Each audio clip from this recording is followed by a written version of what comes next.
Welcome home.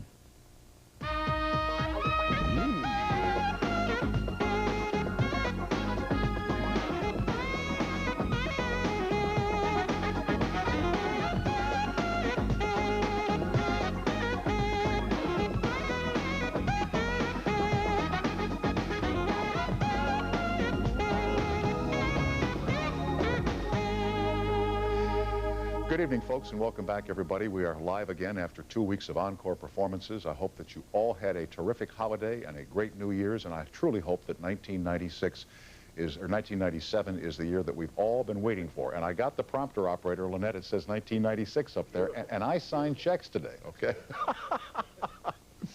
James Woods is our only guest tonight as we begin our third year here on CBS. It's hard to believe that it's lasted this long. And as a matter of fact, our actual anniversary date is the 9th of January, but to mark this auspicious occasion, we've deemed this as Anniversary Week. So big, we couldn't give it to you in just one show. All live, all big, all in color, all this week. Romance, passion, boredom. So much has happened in the last 2 weeks, I could spend the hour going over it with all of you. I had to relocate Mother Snyder to a different wing. And so this morning was reconnect the phone and the TV cable. Why is it that every time you call the phone company or the cable company, all of our operators are busy helping other customers for 20 and 30 minutes at a time? Jeez. Anyway, it's all fine. Mother Snyder had a great holiday, and she thanks all of you who sent her cards, and I'll try and answer them personally in the first few weeks of the new year. Incidentally, how about the Carolina Panthers and the Jacksonville Jaguars?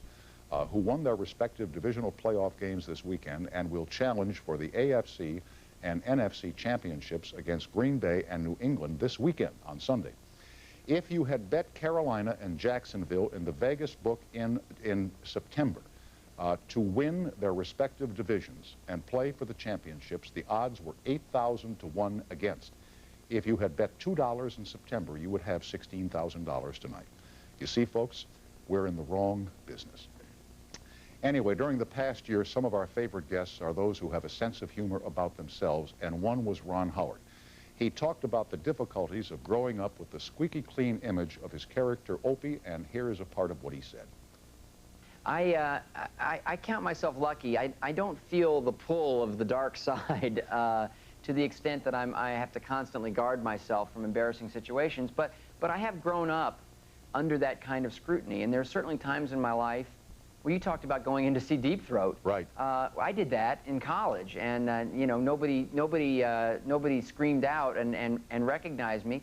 But I wanted to sneak in and see Deep Throat. And by the way, what did you think of it after you? Well, have you ever seen an X-rated movie before that? I had not. No, that was my first X-rated movie. And but you know, I've got it on tape. And no, it was remarkable. I think it was made for $30,000 or something and made $100 million. I mean, it was such a success that at one point when I was desperate to become an independent filmmaker, and I was still struggling against the sort of the Opie image and so forth, and I didn't think anybody was ever going to give me a chance, and I'd have to find a way to raise the money and pay for my own films and just become a maverick independent. I actually thought I had a one-shot opportunity, make a porno film, Opie gets laid, put it out in the theaters, make a big killing, and take all the money and become a filmmaker. I didn't follow that course. There is a theme to this entire show that we seldom stray from the main theme. Sometimes our conversations do veer into very odd areas. One night when Maureen O'Hara was here, she was very surprised to learn the whereabouts of her long-lost 4-poster bed. Take a look. From Dan, I bought his mother's house in New York. I bought Jane Ford's townhouse in New York. And I bought all the furniture in it. Everything. Lock, stock, and barrel. And, yeah, did a bed go with it? Which one? The 4-poster bed? You're kidding. No, it's in my house in Beverly Hills now. I have it. That is my bed. You gotta be kidding me. That is my bed. When they were married... Oh, you knew then? Yes. Well, I didn't know you got my bed. You want to sleep in it tonight? With or without you? Your call. Either way, I can promise you a bumpy ride. Fasten your seatbelt now. My God. Now, how did you know John Ford's daughter-in-law, and how did she get your bed? Well, I was great friends, naturally, with John Ford and Mary Ford. Sure. And then with his son, Pat, who married Jane, and they were great friends of mine, too. Right. And they didn't have all the money in the world when they were very young and first got married, and they needed a bed. And they asked me, would I loan them my 4-poster bed? So I did, on one condition, that when they were able to afford a bed, it came back to me. And I never died poor, you know. No. No, Jane became a very, very fine designer. No question. And she moved to New York, and one time when I saw Danny, I said, Danny, where's my bed? And he said, Mother has it in New York. And I said, oh, I want to find out where she is and tell me so I can get my bed back. And now you have my bed? A little moment there with Maureen O'Hara. Finally, may I thank the crew here, all the fellas on the floor, and the people in the control room, the folks downstairs, for the cake of the month. No, it started out with a cake in December, and I thought that this was the end, and I got a letter today that for the next 12 months, courtesy of my crew, I will get cake. My crew has said to me, let him eat cake. You know, whenever Jimmy Woods is here, I've shown pictures of the staff at barbecue or pictures of the staff with their David Letterman jackets.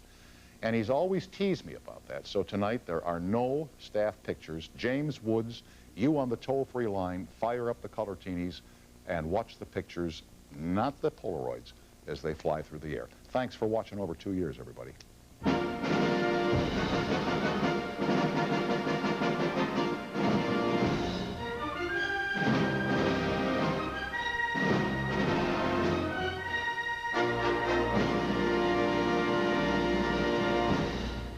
James Woods is a 2-time Emmy winner and Academy Award nominee, a good friend of mine in this program, here to help us begin our 3rd year and to talk about his newest feature film, The Ghosts of Mississippi. But I have a little surprise for you first. Now, you know, the last 2 times you were here, I showed these stupid pictures of the staff at barbecue and the staff trying on jackets. And you did it so gleefully. That's the thing. You show barbecue pictures, like, happily. Hey, here's the guy with the filet mignon on a fork. But nowhere near the glee that you expressed when you came out and absolutely crucified me. And as living proof, here is Woods about 2 months ago. Take a look at the videotape. Here's a tip, okay? Here's a little tip about television. Okay. You come on, you whine for like an hour about the rating system, and then you proceed to show like barbecue pictures, okay? People don't want to watch barbecues of like their own family. Why would they want to watch your barbecue? And the only thing you're worried about is your hairdo. Like anybody's looking at that when they can look at all those onions and steaks. First of all, oh, great Oscar winner. You wonder why you're on at 2 o'clock in the morning. You're going to be on like at 6 in the morning if you keep this up. You're showing snapshots of people, and you go on and on. You're like a grandmother in a trailer park saying, and here's my niece from, you know, so it just goes on. It's like, you show like 1 or 2 shots of 12 people wearing togas, and then you go on with it. You don't show 58 shots of them, okay? Hey, Jim. You're dressed like a mafia maitre d' showing these pictures. Hey, Jim. It's unbelievable. So you had your fun, right?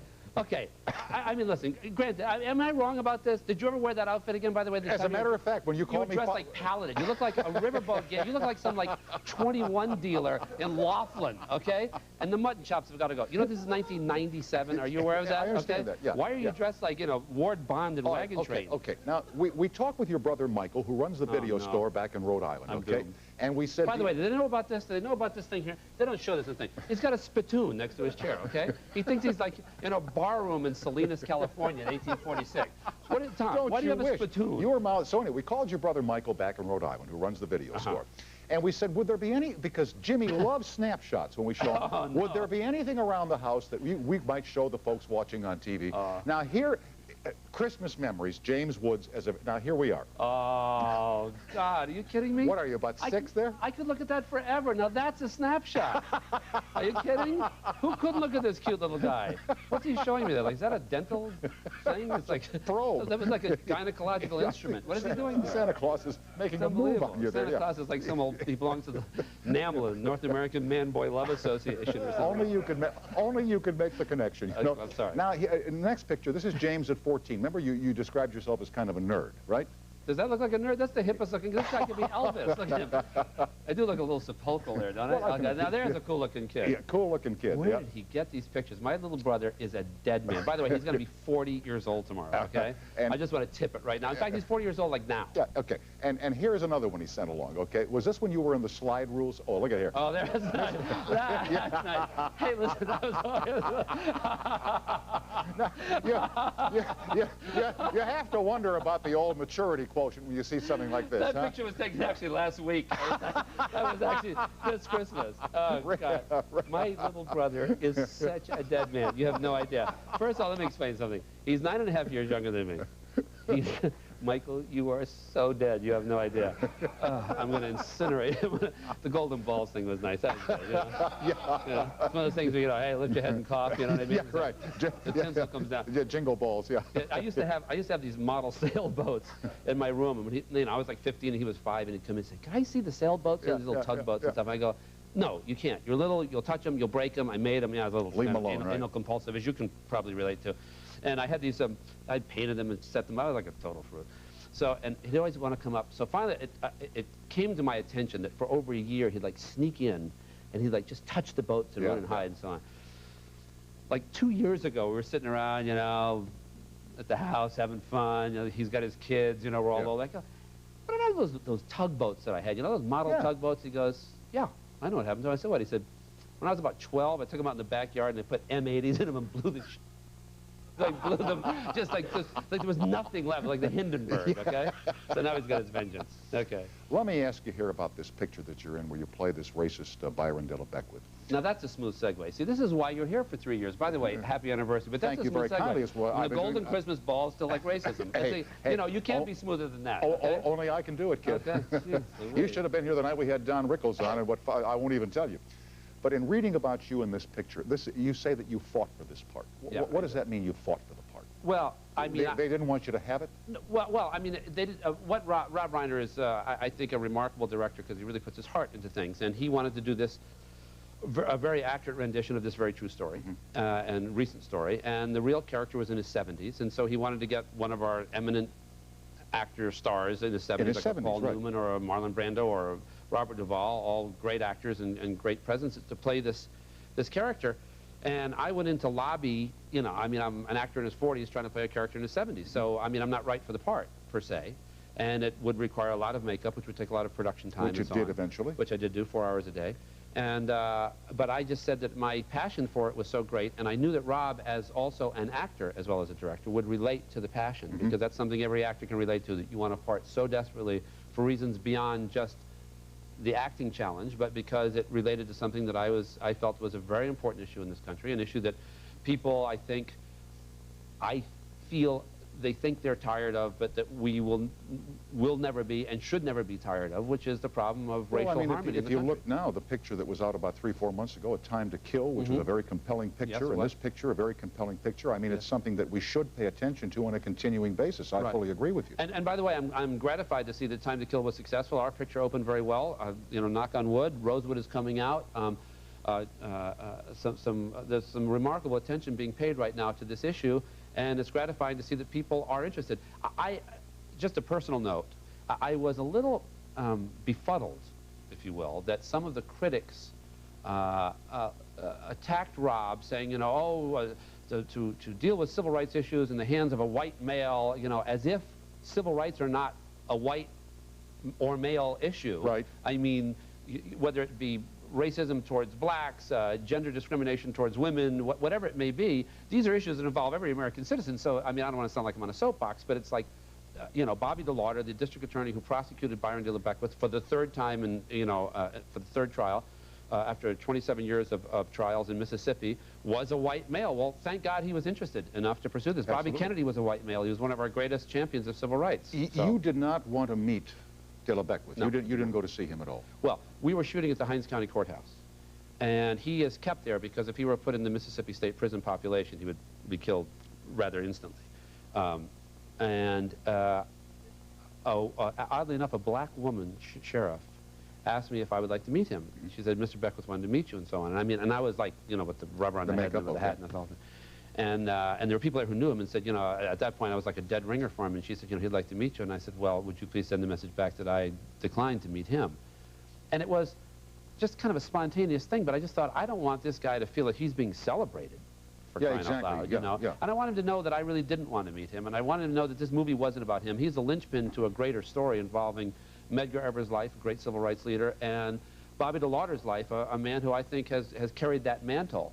You know, a black man died and a white man carried the mantle to justice, and I think that's a great story to tell, and I'm proud of it. But we're not celebrating the man who took the life of Medgar Evers. Certainly not. It's like there was a what do they call it, a rebuttal in the paper this morning. There's a picture out now about Larry Flint. You know, right. Larry Flint. I read that rebuttal in the LA Times. And I thought it was interesting. The man said, you know, what we're celebrating here is really not Larry Flint as an American hero, but the First Amendment as an American icon and necessity. I thought that was very well put. Right. And I mean, it's interesting because I've had some complex feelings about that picture. I think it's a brilliant picture. Friends of mine produced it, you know, Oliver Stone and Janet Yang. But it's a provocative picture because the issues are about First Amendment and so on. Are, you know, would Larry Flint have been such a champion of the First Amendment had he not needed it? And what's interesting about all of these civil rights issues is that we always want to champion them when it's convenient to do so. But when things aren't politically correct, we're sometimes not so predisposed to be interested in those subjects. And I, for one, am glad when people realize that, you know, the Constitution is an important document, especially when it protects those of us who are not instantly the most likable people.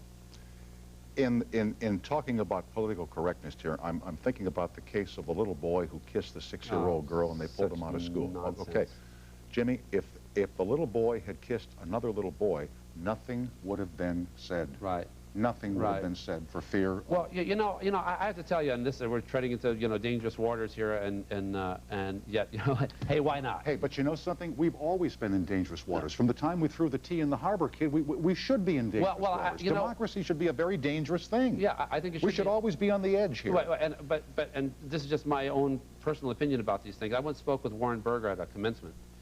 And he said, you know, the Constitution is a living document. You must protect it, but the spirit of it has always been the same. And it's funny because we're dealing now with the issues of reverse discrimination, you know, with this affirmative action proposition and so on. And I mean, these are things that challenge a lot of people because, you know, a lot of people are affected one way or the other. I think that sometimes the most vocal and virulent people in movements tend to be the ones who ruin the spirit of a movement. You know, that issue that happened with that little boy and so on, I think so undermined the all-important steps that were made by women who had very clearly been discriminated against, you know, throughout the history of this country. But to hear these women get up and say, well, it's important because, you know, the boy who kisses a girl when he's 7 will be a rapist when he's 21. It's like, no. And the frivolity of that undermines the real necessity for the laws that we have passed and the things that we have changed. I have to pause here for a commercial. We're with James Woods. The picture is called Ghosts of Mississippi. We'll continue after these messages.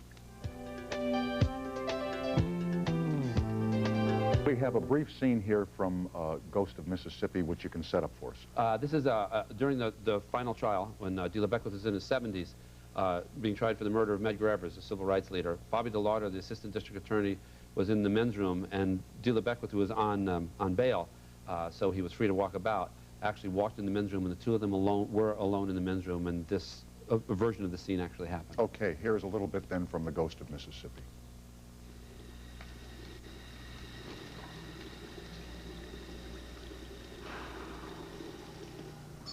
Mr. DeLauder, something happened to you in your boyhood make you mean-spirited enough to turn on your own?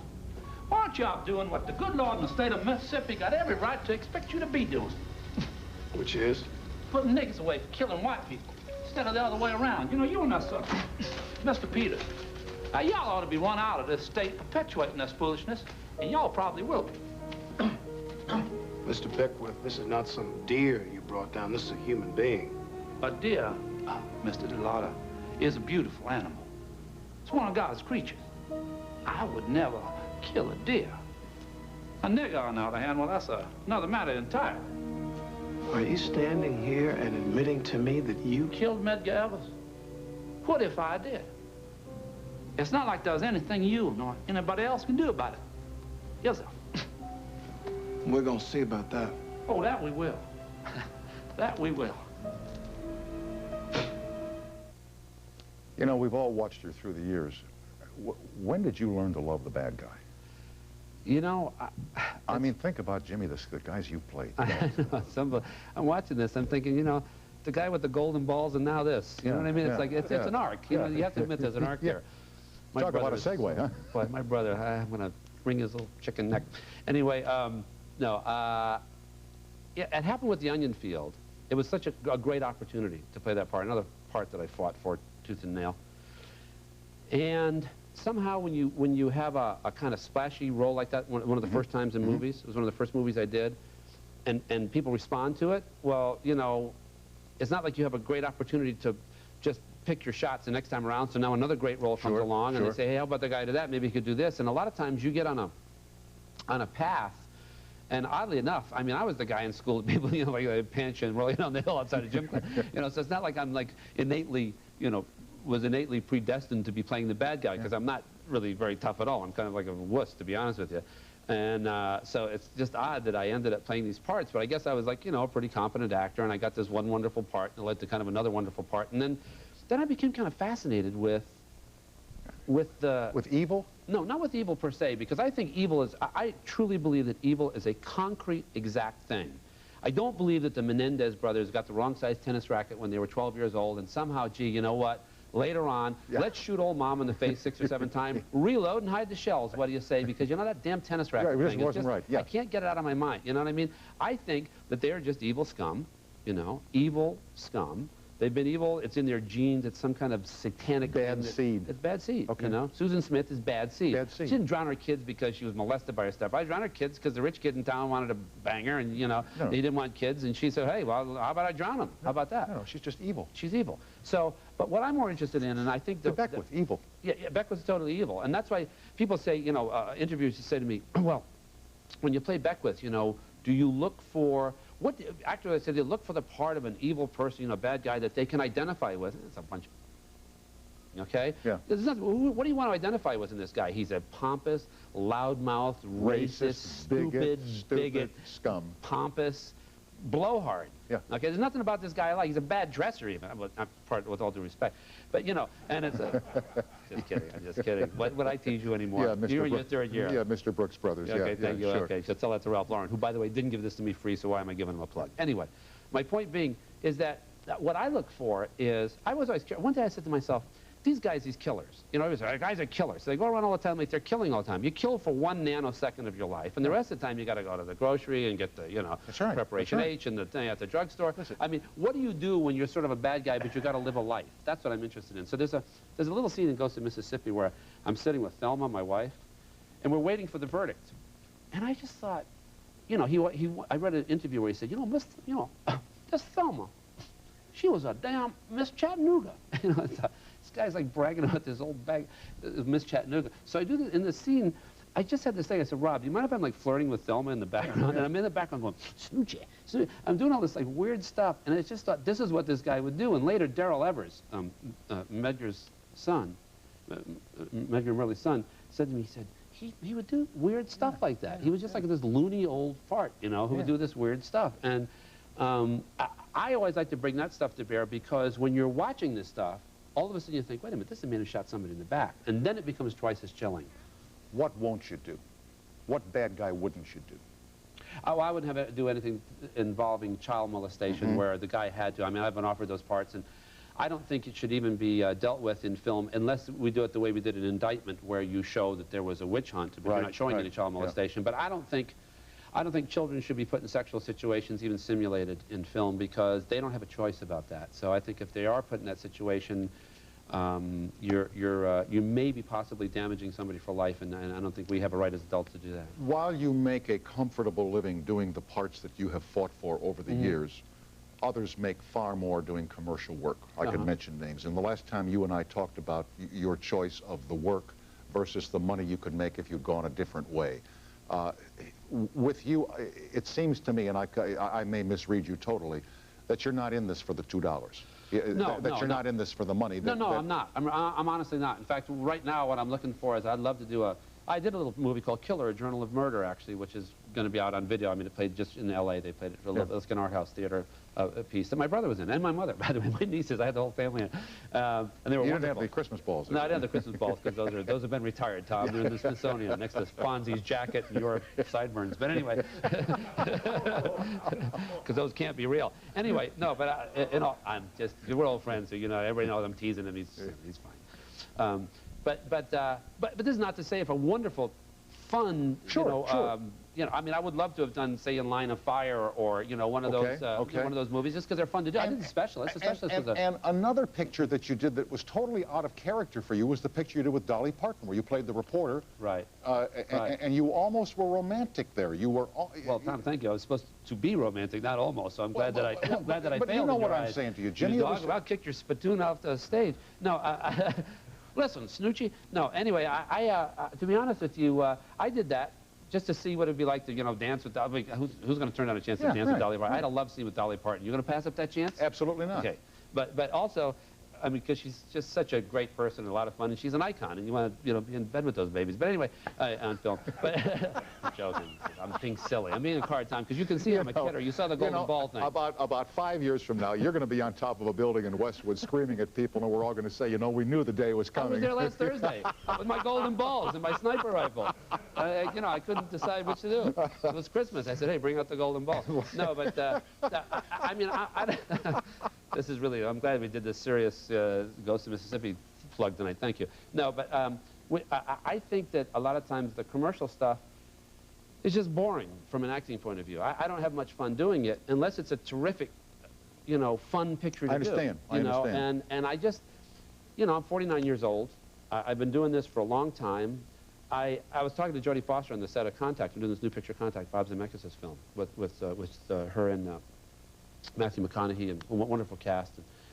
And Jodie confided an interesting thing in me. We were talking, we were admiring Matthew for his kind of freshness, and he's a wonderful guy, and he's got this great career starting. You know, he's going to be a big star, or is a big star, and just a terrific guy. I play golf with him.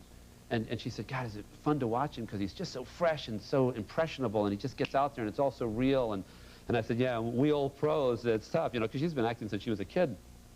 She said, yeah, what's your biggest difficulty in acting? And I said, getting excited about it. I mean, not that I'm as excited when I do good material, like when I do Ghost of Mississippi, as I've ever been in my life. It was like doing it for the first time. You know, it's like, you know, like a virgin, you know, love Madonna. I understand. Except, I don't know how she could imagine that. But you know, I mean, I'm joking, Madonna, I'm kidding, you're a mother. You know, you could do stand-up, couldn't you? You really could go and do stand-up.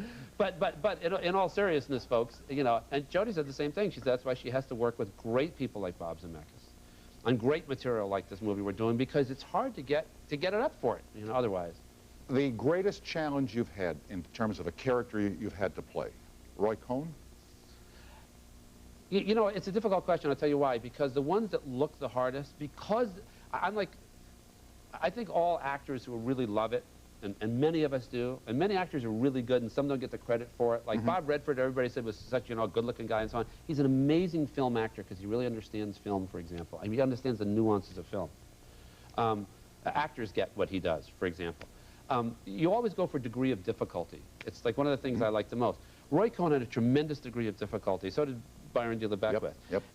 In a way, if you ask any Olympian athlete, if you're going to do a 3.5 off the top, high, it's almost easier than doing like a simple straight, because you're so into it, you don't have time to think.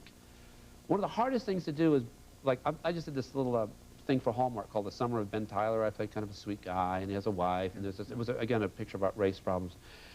And it's like really hard, man, to just stand there and be quiet, bland, simple. I don't like to be bland, Tom. You want me to come over there? I'll get out of this chair. No, but you know what I'm saying. But no, it is hard to be. I won't say bland. I mean, I know I'm teasing you when you said that, but I think of Greta Garbo and Queen Christina when she was doing that great scene on the bow of the ship when she's lost everything, she's lost her country. And there's a famous story about her standing on the bow of the ship, and she kept trying to act this great loss, and finally he said, think of nothing. And because Garbo was such an amazing, great movie star presence, when she thought of nothing, all of a sudden the audience could imagine everything that she was supposed to be thinking. It's the hardest thing to do. It's the hardest thing to do nothing. We're with James Woods and you on the toll-free. James is currently appearing in Ghosts of Mississippi. We'll be right back after this break. Pan Am. Call your travel agent or 1-800-FLY-PAN AM. Hi. Hi. All these yours? No, I'm a dog walker. Well, can I help you? Oh, sure, Cliff. Come on, let's go, kids. Come on. Come on, everybody. Here we go. They all have a mind of their own, don't they? They sure do. Yeah. She's pretty tough, isn't she? When do you get your breakfast? Whenever I can. I go to somewhere where I can have breakfast all day. You know, I'll bet you'd like IHOP's French Connection. Luscious French pancakes and golden French toast with bacon, sausage, ham, and eggs, all for $2.99. Have you ever walked any other kind of animals? Iguana. What do they eat? Omelette. I've never asked you about the stuff you did early on, like the time you auditioned for a musical in New York and you had to sing. I had to sing. Ah, God. I was so broke. I had literally $30 to my name. I'm telling you, when I was broke, I was broke. And they were doing a musical, and I thought, well, I got a chance, because you couldn't even get an audition in those days. And when was this, 50s? No. 60s? Tom, do you want me to get out of this chair? No, I can come over there. Hey, this is like in the 70s. Thank you. Quit your rickles, okay? Okay. Just be Jimmy Woods. Come on. Okay, it was in the 70s. And quit your rickles. It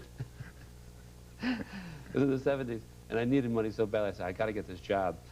And they wanted me to sing a song. So for some unbelievable reason, I chose, remember the Judy Collins song, Both Sides Now? Oh, I looked at bows one. and flows of angel hair and ice cream castles in there. So, and I can't sing with her crap stuff. So I go, and I have enough money to take one lesson with some guy on the piano. And I don't know anything about music, so he plays it exactly as it's written on the sheet music. So I bring it in, and it's like me and the cast of a chorus line. I mean, I was like the only guy who'd been near a naked woman in the past 20 years, okay? In the whole theater, okay? So we go down, I go to sing. How close were you? Closer than these guys, believe me, okay? Last time they saw a naked woman, she was giving birth to them, okay? So anyway, I'm on the stage, and I'm singing the song, and the guy starts playing it differently, and so I'm like, I don't know anything about music. I am so bad. I'm saying, and I'm off key, and I can't hear it, and I'm having, which I'd never had as an actor. I can fall asleep on stage when I'm performing, but because I'm confident about acting. Singing, I have no confidence. Right. I literally can't hear the music, and I'm going, bows and flows of angel. It was so dreadful. And so they go, stop, and they go, thank you very much. I go, no, just, let me just, I'm not through and yet. I start again, so they go, thank you, really, we're not We really appreciate it. As I walk out, I'm walking out, and I got that awful, that thing, the sweat coming down, into your shirt collar and down the side of your thing like this, and as I walk by 12 of these guys, who are floating. I mean, I'm not being homophobic, but it was these guys are half, and as I walk by, one of them goes, you are one brave woman, let me tell you. And then you did commercials. You did a commercial for pork and beans one time. I did a wonderful commercial for Campbell's Homestyle Pork and Beans. It actually had a name, this commercial. It was called Hometowns, and the idea was that all these people, and great actors, a lot of them from Second City, we were all supposed to be, and I was new to New York, so it was I was a new face. It was Alt Milsky did it. They were this great commercial house. And it was all these people at a boarding house, supposedly. And the myth was, people think everybody at boarding house is also warm and cheerful, and they all know each because they all eat a common meal. And in fact, the way this commercial started is we're all sitting there in this big bowl of pork and beans in the middle, Campbell's pork and beans, and we all hate each other. We don't know each other. We don't talk. We're all sitting there, everybody's miserable. And then they all sort of put the pork and beans down, and they start eating them. And Elizabeth Wilson goes, Walla Walla, Washington. And what happens is we all start saying our hometowns because it reminds us of our hometown. Home cooking, right. And of course I had to come up with a shtick, which is I said to the director, how about they all say it? And then me, because I was this little doofy guy, I go, Coalwood, West Virginia. And everybody kind of turns like I'm this total jerk, you know what I mean? Everybody kind of drops their fork. So they did it and they ended it. This is my first time on camera ever in my life. I say 2 words, Coalwood, 3 words, Coalwood, West Virginia, okay?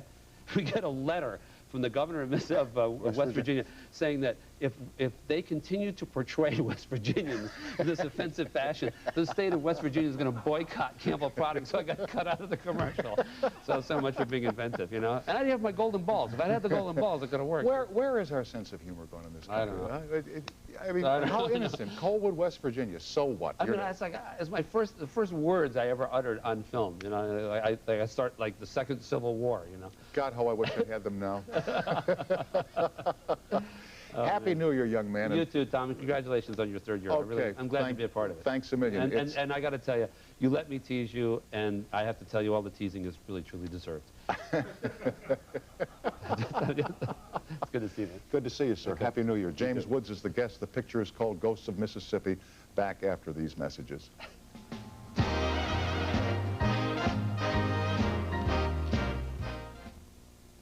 Soon, you won't recognize me, because my New Year's resolution is to regrow my hair with Rogaine. Because now, you can get this new Rogaine starter kit, a 4-month supply for half price. So go for it, and get a real head start on the new year. If the same cold keeps going around your family, try Lysol Disinfectant Spray. It disinfects to kill the cold virus where it's just waiting to be picked up. Lysol Spray helps protect. You have our word on it.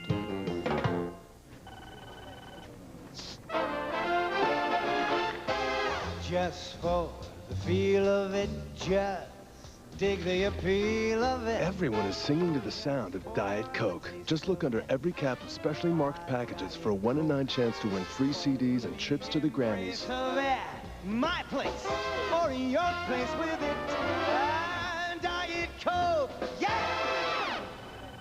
One more time. Tonight on The Late Show. Man, I don't know if I can get my lips around this one. A whole lot of Ray Liotta, plus comedian Norm Macdonald. Tonight, only on CBS. Judge Luther Charbonnet may let you bend some rules. Gambling's against law. That's why we're called gaming.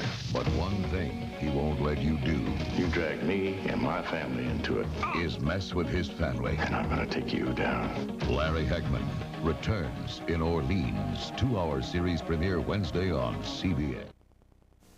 Those of us who have been lucky enough to really discover a suitable career have usually followed all kinds of different paths to get there. Our pal Dennis Miller was here one night and described his own unique journey.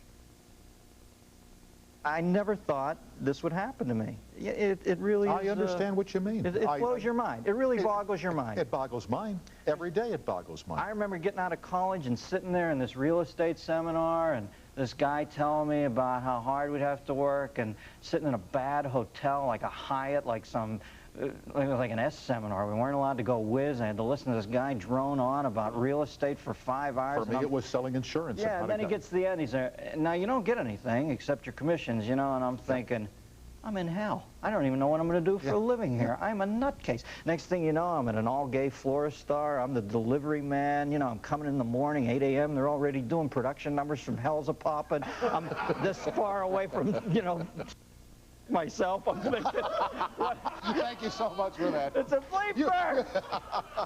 You know, the last time you couldn't wait to get out the F word. I mean, And then I worked as an ice cream scoop. I remember that. I was like 5 years... I don't want to go there, is what you were almost into. I was 5 years out of high school. I remember I'm working as an ice cream scoop with these 16-year-old kids. They're talking about getting their license. I got a paper hat on. I'm thinking, the prettiest girl in my high school comes in and orders a cone off me. I'm standing there thinking, yeah, I'll get laid on this planet. So I just thank God I could tell a joke, because I don't know what the hell I'd be doing. To get it all, the vegetables and new Tostitos Ultimate Garden Soap. All fun and one-liners here. Just about the worst nightmare for any parent is losing a child. And earlier this year, Gloria Vanderbilt was here, and she shared an experience tragic beyond imagination.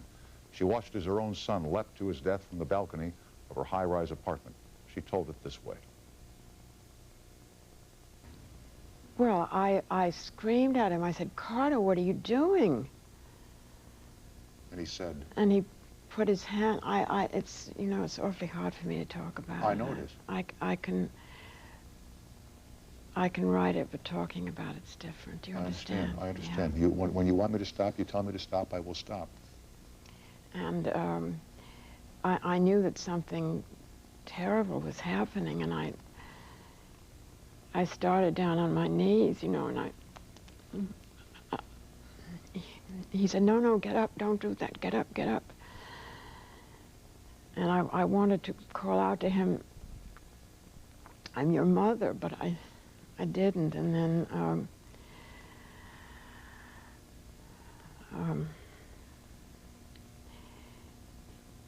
you know, he could put his hand against me like that. like that. And I would have risked going to pull him off, but it was too far away. If it had been like where you are, right, I would have. And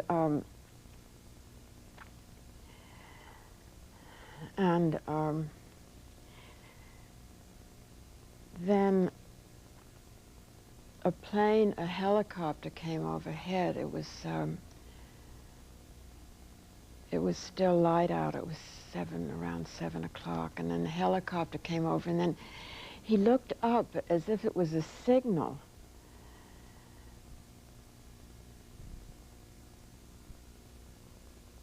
And before that, he started looking over, and he started looking over and looking down, and I said, I mean, I didn't say it. I was screaming at him. I said, Carter, don't do this. Don't do this to me. Don't do this to Anderson. Don't do this to Daddy. And it was as if he didn't hear me. I mean, it was as if he was not himself. It was a. And then the helicopter went up over him, and he looked up, and as if it was a signal, he reached out to me. He reached out to me, and I went towards him, and as I did, he, like a gymnast, he went over the wall and hung down over the wall. And I said, Carter, come back, and for a minute I thought he was going to. And then he just let go, you know.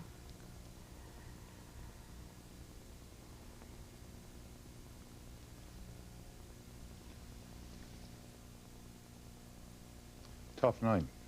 Tough night. Back after these messages. I want to make a confession here. On the last show before Christmas, I had my friend Elaine Webster, who works at the grocery store, to sing for you the Christmas song. And I said at the end, and now here she is, Elaine, my friend. At that moment, I couldn't have remembered her name if you put pins beneath my fingernails. So I just said, and now here she is, Elaine, 2, 3, 4, my friend. Anyway, we have a lot of clips that we didn't get to tonight, but then again, this is anniversary week. Stay with Steve Mason on audio tape on the radio now, and join us here tomorrow night, same time, same station. Thanks for watching, everybody.